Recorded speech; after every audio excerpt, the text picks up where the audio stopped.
ശ്രീകുമാർ മനയിൽ ഇതാദ്യമായിട്ടല്ല ശശി തരൂർ തന്റെ അഭിപ്രായം പറയുന്നത്. ഈ അഭിപ്രായം പറയുന്നതിൽ എപ്പോഴും ഈ സംശയ നിഴലിൽ നിൽക്കേണ്ടി വന്നിട്ടുള്ള ആളാണ് താനെന്ന് പറഞ്ഞു പോലും ശശി തരൂർ ഇതിനു മുൻപ് ലേഖനം എഴുതിയിട്ടുണ്ട്. കേരളയിൽ സമയത്ത് എല്ലാവരും ഒപ്പിട്ടപ്പോ തരൂർ ഒപ്പിട്ടിരുന്നില്ല. ലുലു മാളിന്റെ ഉദ്ഘാടന വേദിയിൽ മുഖ്യമന്ത്രി ഇരുത്തിക്കൊണ്ട് പ്രശംസിച്ചത് കേരളം കണ്ടതാണ്. അന്നൊക്കെ വിശദീകരണം പറയേണ്ടി വന്നിട്ടുണ്ട്. അത് അദ്ദേഹത്തിന്റെ രാഷ്ട്രീയ സമീപനം, അദ്ദേഹത്തിന്റെ അഭിപ്രായം പറയാനുള്ള സ്വാതന്ത്ര്യം ഉപയോഗപ്പെടുത്തിക്കൊണ്ടുള്ള ശരിയായ രാഷ്ട്രീയമെന്ന് അദ്ദേഹം വിശ്വസിക്കുന്ന ആ രാഷ്ട്രീയത്തിന്റെ തുടർച്ച അതാണോ ഇന്നുണ്ടായിട്ടുള്ളത്, അതോ അതിനപ്പുറം എന്തെങ്കിലും മാനം തരൂരിന്റെ വാക്കുകളിൽ കാണേണ്ടതുണ്ടോ?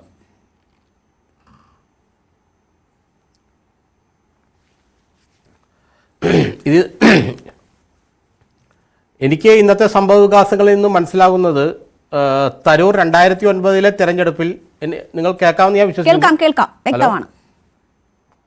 ഹലോ, വ്യക്തമായി കേൾക്കാം. 2009 തെരഞ്ഞെടുപ്പിൽ ശശി തരൂർ കേരളത്തിൽ മത്സരിക്കാൻ എത്തുമ്പോൾ അദ്ദേഹം എന്ത് നിലപാടാണോ, എന്ത് പൊളിറ്റിക്കൽ തിങ്കിങ് ആണോ അദ്ദേഹത്തിന് ഉണ്ടായിരുന്നത്, അതിൽ നിന്ന് ഒട്ടും തന്നെ വ്യത്യസ്തമല്ലാത്ത നിലപാടാണ് അദ്ദേഹത്തിന് ഇപ്പോഴുള്ളൂ. ഒന്നാമത് അദ്ദേഹം ഒരു സമ്പൂർണ്ണ രാഷ്ട്രീയക്കാരനല്ല.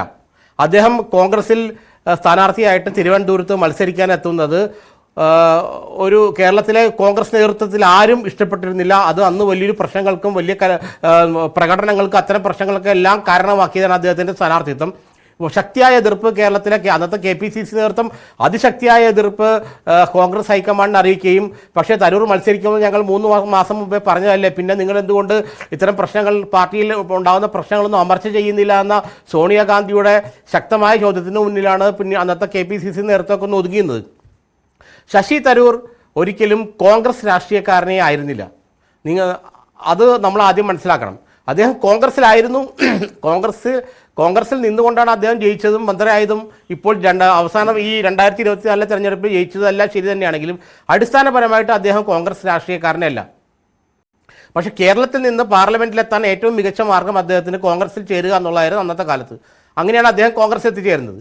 അദ്ദേഹത്തിന് കേരളത്തിലെ കോൺഗ്രസിനെ നിയമസഭയിൽ 2026 തെരഞ്ഞെടുപ്പിൽ കേരളത്തിലെ കോൺഗ്രസിനെ ഭരണത്തിലെത്തിക്കണമെന്നുള്ള യാതൊരു ബാധ്യതയും ഉള്ള ആളല്ല ശശി തരൂർ.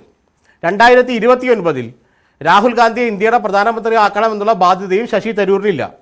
ഇത് വ്യക്തമായിട്ട് അറിയാവുന്നത് കോൺഗ്രസിന് തന്നെയാണ്. അതുകൊണ്ട് തന്നെയാണ് ശശി തരൂർ അദ്ദേഹത്തിൻ്റെ ചിന്താഗതികളിൽ, അദ്ദേഹത്തിൻ്റെ വേ ഓഫ് തിങ്കിങ്ങിൽ എപ്പോഴും സ്റ്റിക്ക് ഓൺ ചെയ്യുന്നത്. കാരണം അദ്ദേഹം ഒരിക്കലും നമ്മൾ ചിന്തിക്കുന്ന പോലെ, നമ്മൾ കാണുന്ന പോലെ ഒരു പരമ്പരാഗത രാഷ്ട്രീയക്കാരനാകാൻ ശശി തരൂർ ഒരിക്കലും ആഗ്രഹിച്ചിട്ടില്ല. അദ്ദേഹം ആ വഴി പോയിട്ടുമില്ല.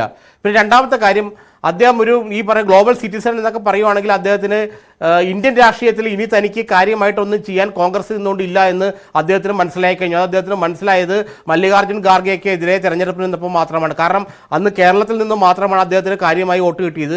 ഇന്ത്യയിലെ ഒരു സംസ്ഥാനത്ത് നിന്ന് അദ്ദേഹത്തിന് കാര്യമായി വോട്ട് കിട്ടിയില്ല. അതായിരുന്നു സത്യം. അപ്പോൾ ഹിന്ദി ബെൽറ്റിലോ ഇന്ത്യയിലെ മറ്റു ഭാഗങ്ങളിലെ ശശി തരൂർ എന്ന് പറയുന്നത് അത്ര ത്രസിപ്പിക്കുന്ന ഒരു പേരൊന്നുമല്ലെന്ന് അദ്ദേഹത്തിന് നന്നായി അറിയാം.